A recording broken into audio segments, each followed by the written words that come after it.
Welcome to the You World Order Showcase Program, the platform dedicated to highlighting visionary entrepreneurs and coaches who are shaping the You World economy. Each week, we're celebrating the power of the individual and coming together to uplift and empower one another to reach new heights of growth and prosperity as we showcase a coach, company, or entrepreneur stepping out to be the change they want to see in the world. With our collective efforts, we're creating a world where every person has the tools to realize their full potential and thrive like never before. Join us today as we chat with this week's guest to learn how they got started, what they're doing, and how they're making a difference in shaping the You World Order.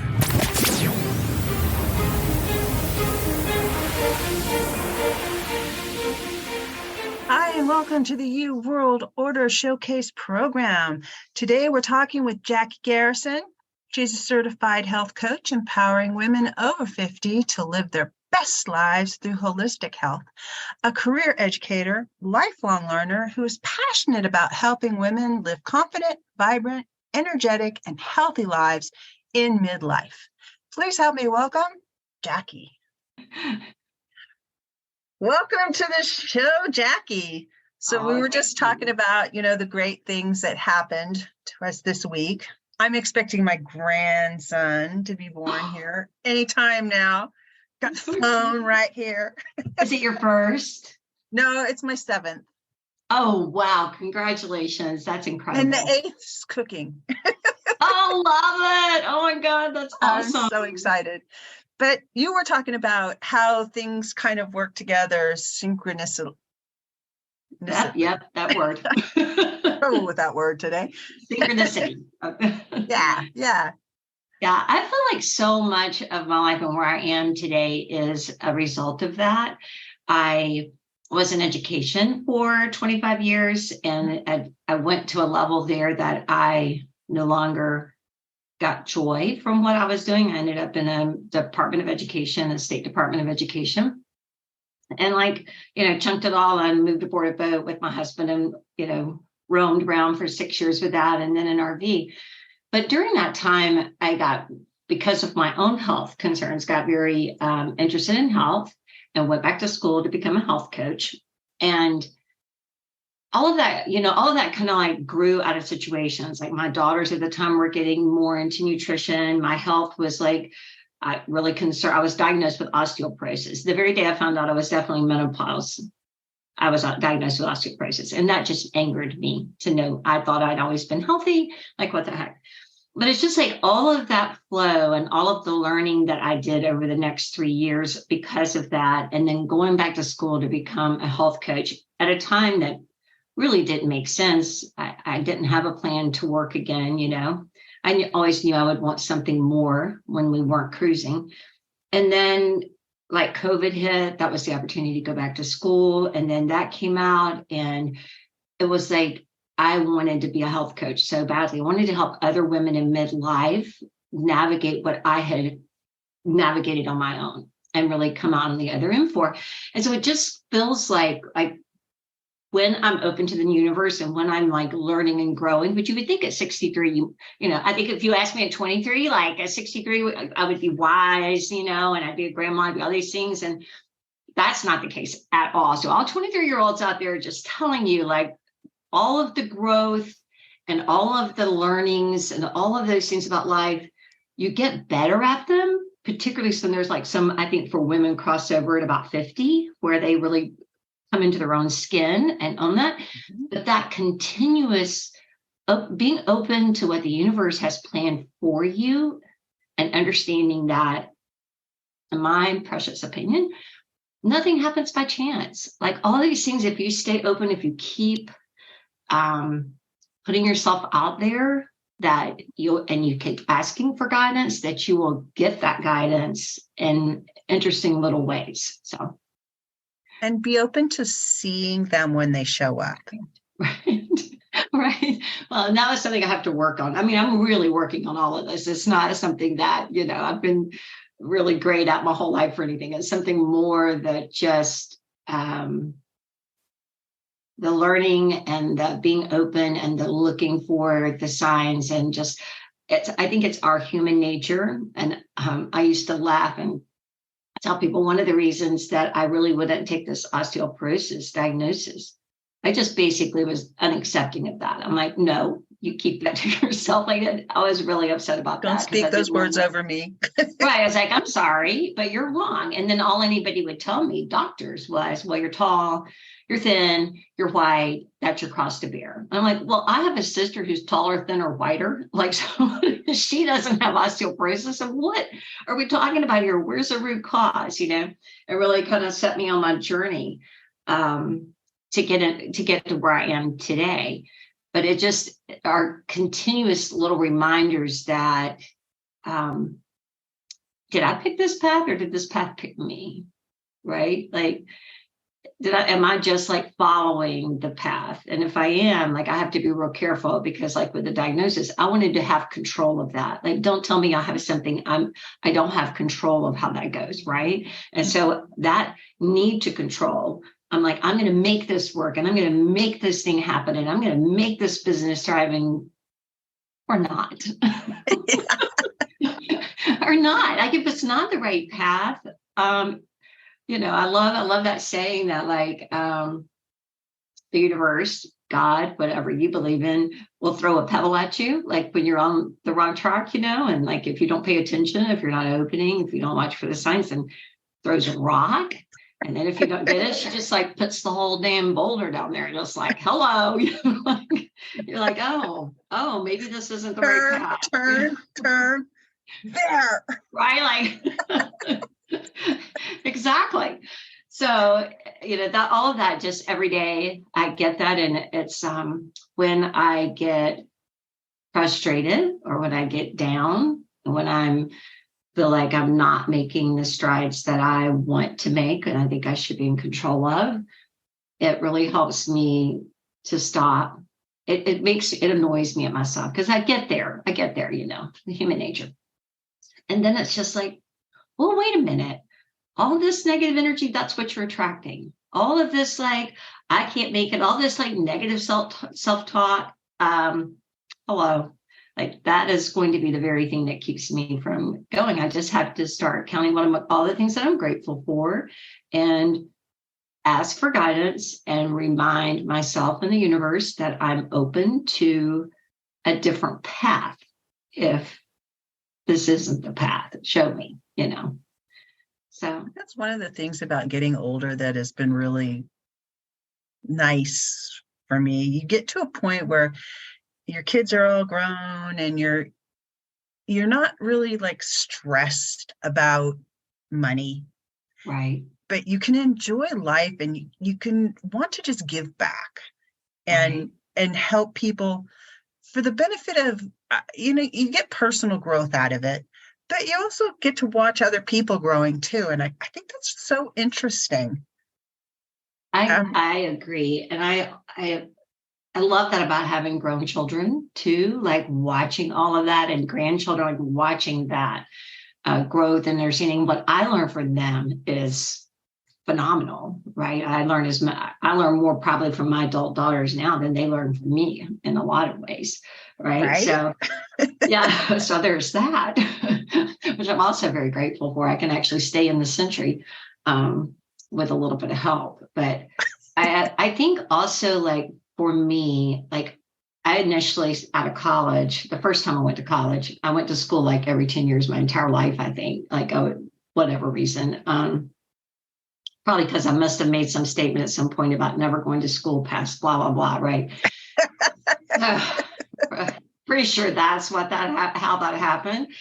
But I just, you know, trying to go through and figure things out, you know, and take them as you come, and take like what learning has to offer, what path you're in. So I started out the first time in sales and in business, which I loved. I was a competitive person. I was an athlete. So I was like, this is awesome. Like, you either win the deal, or for heaven forbid, I lose at anything, because I'm not very good at that. So, and then we moved to Hawaii, and we were on a very small island, a very small town at the very far end. and we were in the Navy. My husband was in the Navy, and the captain's wife called me. Didn't mention she's the captain's wife, so they're like the top dog on base, and we live next door. Yeah, I know. Yeah. Anybody My that dad gets was anything Navy. about I was military, raised in the Navy. right? You get that.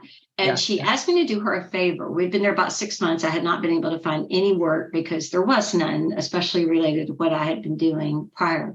And she said, she had to go into like a kidney transplant, some serious health ordeal that was going to take 6 months. Would I fill in for her in her job as a teacher assistant at the local elementary school and work with just mornings, 8 to 12, with second and third grade students in small groups, blah, blah, blah. And of course, I never taught, but I was like, I also didn't have anything else going on. It was like really hard. What are you going to say? Yes, of and course. It's the captain's wife. And it's the captain's wife. I was like, of course, I'd be happy to do and that. unless you're the admiral's wife, yes, right, is the exactly. only appropriate answer. Exactly. So, long story short, it was such an awakening for me. It changed the trajectory of my life and my career. I went in, and here were these it just happened. Both groups were all little boys, 6 or 8 in each group. And they really cared if I showed up. They really cared about what I had to say. And they really made strides because I showed up and worked with them. And the teachers were very, grateful. And I was like, well, wait, you could do this for a living? We're like, people actually cared if you showed up, and, you really got a lot back from that. And so when we got back to the mainland, I went back to school, became a teacher, was a 25-year educator. And now health coaching is that same thread for me, with really feeling a need to give back to the world and really making the world a better place for people. I love the idea of the ripple effect, like one person at a time. Like if I help this one person, they could help one person, that could help 10 people, that could help 10 people. And we all get a little bit healthier. Women get a little bit more knowledgeable about how their midlife bodies work. I love the idea of being part of that. And I like to work. I think it's the best way to describe it. I'd like to call it something else because work can have negative connotations, but it's really important to me that time, it's meaningful to me as a purpose, but also to enrich other people's lives. I think that's what we're all here for. Ultimately, we all have been sent for some purpose and contribution that we can make to the world, right? Mm-hmm. So how do you help these women? Do you just do one-on-one coaching? Do you do groups? Right. How is your process set up? I have a group coaching curriculum that I am ready to do, but I have not done yet. Everything so far has been one-on-one 6-month programs. And a lot of that's because the women that come to me, that's the best fit. Like we talk about what their goals are, where they are, and then that we fit what we do to that. And everyone is a bio individual. I don't believe that what you eat that works for you, that brings you optimal health and joy, is the same thing that I'm going to eat. We don't have the same body. So this whole idea in this $1 billion diet industry that we have in our country is flawed, because what works for one person is not going to work for the masses, right? It's all very individual. What works for guys doesn't work for women. That's true. Contrary to their popular belief. Right. And I think any woman that's 50 or older, or probably in her 40s, would tell you what worked in her 20s does not work in her 40s, 50s, or 60s. Like your body transitions, your hormones go through all types of serious transitions in your life, which completely changes how your body functions. We have all these hormone receptors in our gut. We have all these hormones that are made in our gut, hormones made in our ovaries, our thyroids. And it's like all of that is like in a state of transition through 3 major, phases in our life. And some women have children and some women don't, and their bodies behave differently. Completely different. Absolutely. Absolutely. So what I do is really work with individuals one-on-one to assess where they are, what their goals are, and help them make lifestyle changes that are lasting so they don't ever have to say the word diet again. They slowly build habits into their life that transition their health and their well-being.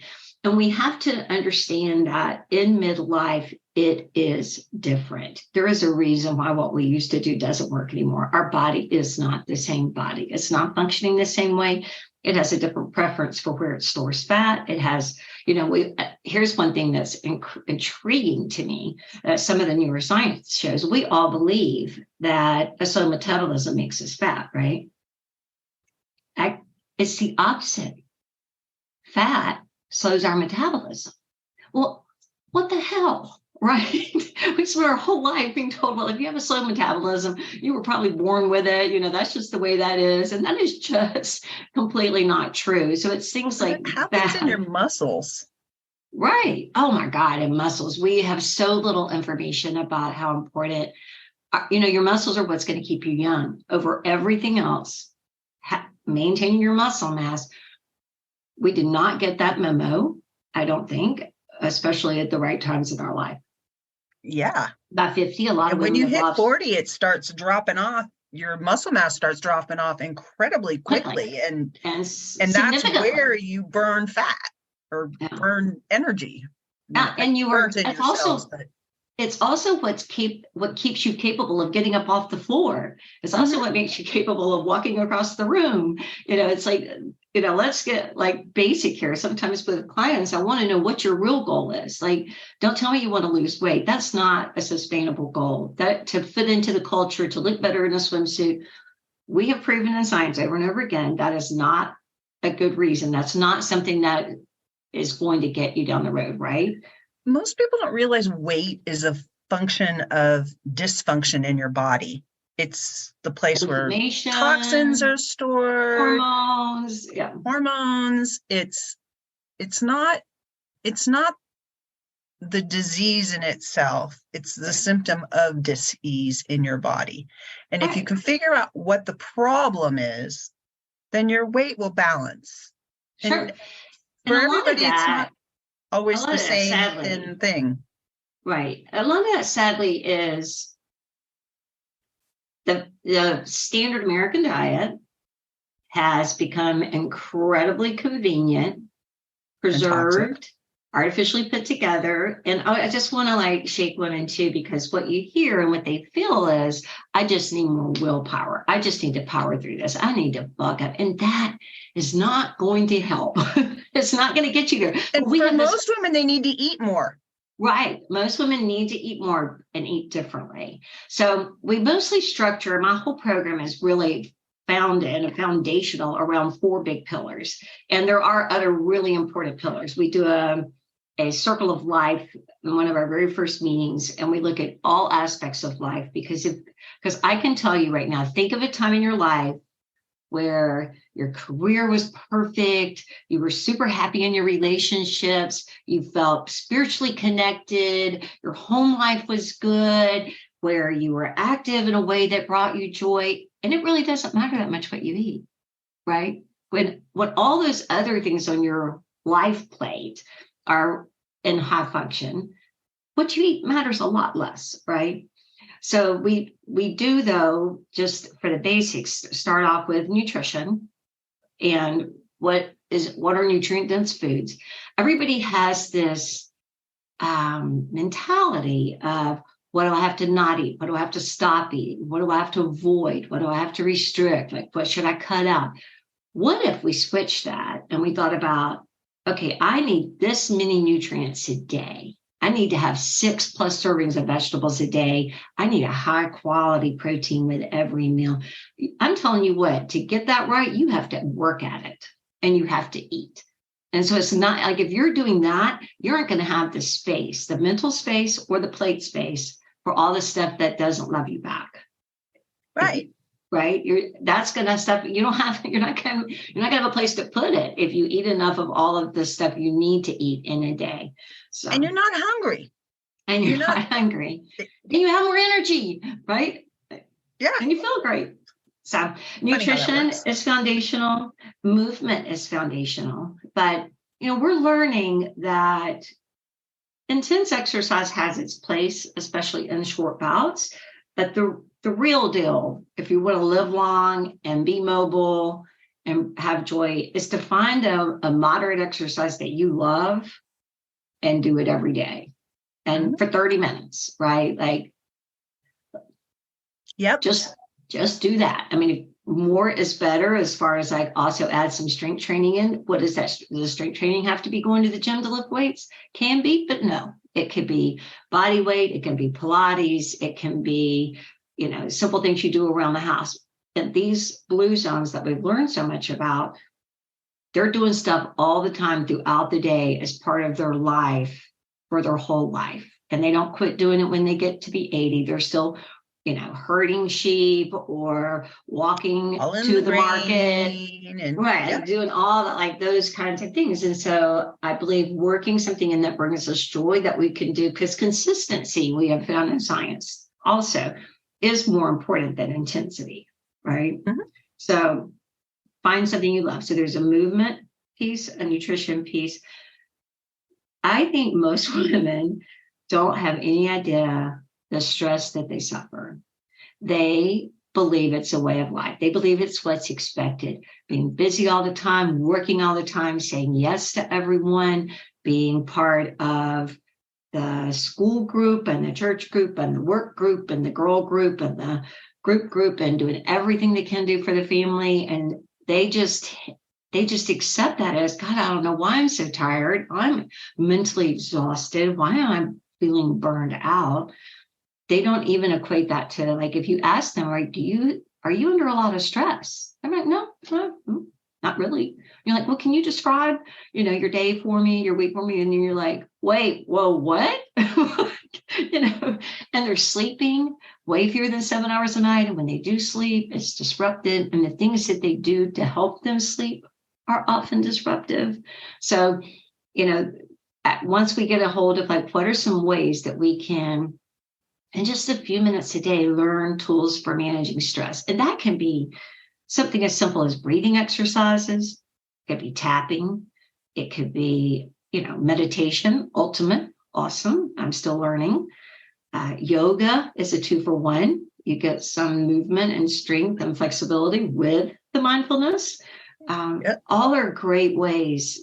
Journaling, handwriting is a fabulous way to practice mindfulness and get your thoughts in your head in a great space.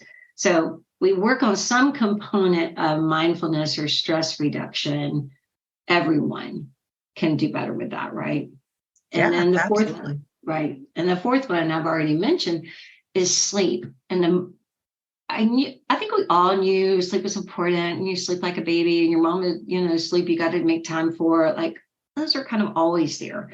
But culture is like, we went into this phase of, I'll sleep when I'm dead, right? Like, right now I've got to, make this world happen and burn it at both ends and get it all done. What the science is saying is your brain function is significantly compromised if you are not getting enough sleep and a high quality of sleep. And what's been enlightened to me as a coach, I ask my clients to log what they're doing for a couple of weeks so I can really get a feel for what their life is, right? Mm-hmm. And you'll watch a woman sleep 6 hours or less, and the next day, watch the refined carbs. It is like mind-blowing. You can know it in research, but to look at it on black and white paper where someone was helping somebody get ready for college the night before, going on a trip, or working late or whatever. And then the next morning they're up because they got to walk the dogs and do 5,000 things before they get to work that day. And so they only slept 5.5 hours. And then all that next day, they don't understand why a donut runs towards them. Right. It jumps in their face. It's calls them, come get me. And their body's like, yes, I want this so bad. And it's all chemistry. It's physical. It's biological. It's got nothing to do with willpower. Your body is trying to override your willpower for sugary, starchy foods because you have screwed with your leptin and your adrenaline and your satisfaction is out of control. Whether or not you're hungry is not in control. Like it's all shot. And it's physical. So I find that your body just wants that sugar jolt because you haven't given it any sleep. It's looking for quick energy anywhere. Exactly. It's craving it in a way that is sometimes uncontrollable. And it really doesn't help that people bring a box of donuts into the office or bagels. Like that not only is your body craving it, but then it's everywhere, right? It's like sitting around all over your life. It's just like, you don't even have to go make an effort to go find it. It's just sitting there. So you're like, okay, great. Yes, it's sitting there. You're just, oh God. I better eat one. Right. So I just find more and more, like, as far as trying to lose weight around the middle, as far as trying to lose weight, period, trying to get a hold of stress, you really are going to struggle with that if you're not on a strong sleep foundation. And there are all kinds of things that we have control of. And that's like the good news for my control issues, especially with like the osteoporosis. What I love about this is that, something could still go wrong with my health, right? And something probably will still go wrong with my health. I can at least say I'm doing everything in my control towards optimal health, towards feeling my best, towards staying mobile. My daughters, I have 4 grandchildren, and they were born between July of 2018 and September of 2021, all 4. So my daughters are 16 months apart. So it's like boom, boom, boom, boom, which I love. So I have all these super young grandchildren at 63. There's one that's not even 2 yet. And hopefully somebody's not finished. So like you said. I have 8, but I had 5 kids. And there's 20 years difference. Like I have a 40-year-old daughter and a 19-year-old daughter and 3 sons in between. My mom did something similar. There were 5 of us, and there was like 12 or 13 years difference. So it makes for an interesting family dynamic. A lovable one for sure. But yeah, I'm like, okay, if I'm going to dance, and I have every intention of dancing at the youngest one's wedding, I got a long road ahead. And I need to stay as mentally and physically sharp as I can. The human body has the capacity to live to 120. I think 100 sounds pretty good to me anyway, right? My husband and I were talking about that this morning while we were walking. The kids that are being born right now will probably live to see the turn of the century. Absolutely. The next one. Absolutely. How incredible is that? A little mind-blowing, right? Yeah. I'll be watching that from somewhere else, but yeah. Me too. We're the same age, actually. Yeah. I mean, it's impressive, but so far this foundation of like these 4 pillars and really working on this one little step at the time, like we'll build a couple of habits. Like I'll try to make 3 suggestions early. We try to work those through for several weeks before we start adding on. It's really a fun exercise that we do is at the 3-month mark. I have them sit down and list all the things they've changed since we've been working together. And it's a pretty amazing list of things. And some of them now they've been doing long enough that they're incorporated into their life, into who they are enough beyond just being an intention or a habit. And they're like, wow. And I'm like, that's right. And then in the next 3 months, so I started last September, coaching people. So it's been a little bit less than a year. And so far, the clients that I've had, a handful, have all lost 20 to 30 pounds, lots of inches, sleep better, feel better, don't wake up with aches and pains in the morning. The brain fog has cleared, just the energy is back and they feel great. And that is so exciting to me, right? Just that transition and now they have the tools to keep it going, because almost every woman that's come to me so far will come to me and go, all right, I've tried this program, this program, this program, this program. I've been keto, paleo, Weight Watchers, Activia, Noom, blah, blah, like the list is long, right? And a lot of them come to me like as a last resort. Well, And they feel bad because of that whole willpower culture, like, well, I guess I can't do this alone. Like, well, what's wrong with that? Right? Like there's so many things that we don't do on our own that we need support and guidance with. So people have been so programmed to just go to the doctor. And the doctor costs a lot of money. Yeah. No matter where you are, even if you have free healthcare, you're paying for it somehow. Right. Instead of going to somebody who's a coach who actually has the tools that can help you get the result that you want much faster, right, than just trying it, to do it on your own, or to spend money in areas that are like, it's going to cost you the same amount of money later to be sick, right? To be sick, if you're going to go to the doctor, or if you're doing all these silly programs. You know, Weight Watchers is not cheap, or right. What is the other one? Nutrisystems. Right. I mean, and you're not even eating real food, you're eating chemicals. Which is just not sustainable, right? I mean, it's not only not great for your body.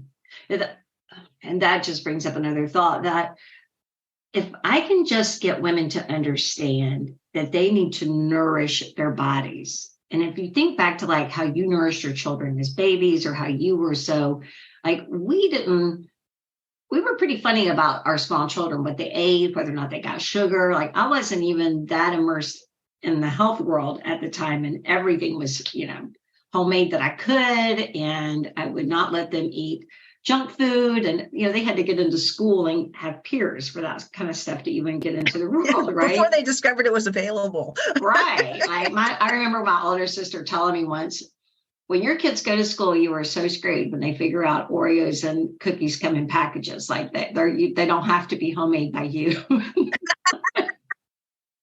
Okay, well, all right. But, if we had that same mindset about ourselves, about if we just analyzed the food that we were going to eat, whether or not it was going to love us back, whether or not it would nourish our body at the cellular level, as we age, our mitochondria, our cellular function, all of these things that are starting to be popular in the wellness community now, they're getting tired. They're not doing their job as well as they used to. If we nourish ourselves at the cellular level, we can revitalize those cells and make them higher functioning and have more energy and feel better again. And it's not inevitable that we feel bad as we age. I get so upset about hearing, women will talk about something that's really bothering them or feeling sluggish or aches and pain, or go, well, I'm aging, I'm 60 or whatever. No, that's not how that works. We don't have to accept that. We have in our control lifestyle factors that will make a significant impact on those aspects of aging that we don't have to put up with, right? So how can people find you? Oh, thank you. Yes, I meant to send you I'll send you some more information about that I already meant to send you. I have a website. It's JacquiGarrison.com. Jacqui is JACQUI. So it's JacquiGarrison.com. I am all on Instagram and Facebook. Also, Jacqui Garrison, health coach. And anywhere that I am is Jacqui Garrison. And it's Jacqui Garrison, health coach. I just wanted to keep it as simple as possible. My Instagram name is Jacqui_Garrison. So there's that. But I thanks to my 30-something-year-old daughters, I'm on Instagram every day. And it's really, it's been a lot to learn. It was a whole new challenge. And I can remember the first couple of months that I was trying to post and do things. They kept saying, Mom, you're going to have to do reels. You're going to have to do reels. And I'm like 2 or 3 months in, I did my first reel and everybody was like, what? Did I? You didn't want to? Like, okay, great. So, but I could tell you, I hear women my age today or younger just say, well, gosh, I don't want to do that part of it. I'm not coming up. All you can do is just do it. And we're all out there and we all make mistakes and we all look silly and but you know what? The more authentic you are, the more people are going to be drawn to you. So just get out there and be yourself and the universe will take care of the rest. Thank you so much for joining me today. It's been my pleasure chatting with you. Jill, I feel like there's a connection, right? And I really appreciate you. I love what you're doing. You're making an impact one person at a time, and that's what we have. That's what we're here for. Thank you. Absolutely. I'll send you more information. Thank you for tuning in to the You World Order Showcase program. We hope today's episode has inspired you to consider how you can leverage your unique skills and talents to be the change you want to see in the world. If you're ready to take the next step and turn your passion into a 5-figure part-time business, we invite you to schedule a private consult at heartlifecoach.com. During our Passion to Profit breakthrough session, we'll work together to identify your strengths, clarify your vision, and develop a tailored plan for achieving your goals. Don't settle for mediocrity or let fear hold you back from pursuing your dreams. With the right guidance and support, you can build a thriving business that brings you joy, financial freedom, and the opportunity to make a positive impact in the world. Head over to heartlifecoach.com today to schedule your Passion to Profit breakthrough session and take the first step towards creating the life you've always wanted. Thanks for listening, and we'll see you next time on the You World Order Showcase program.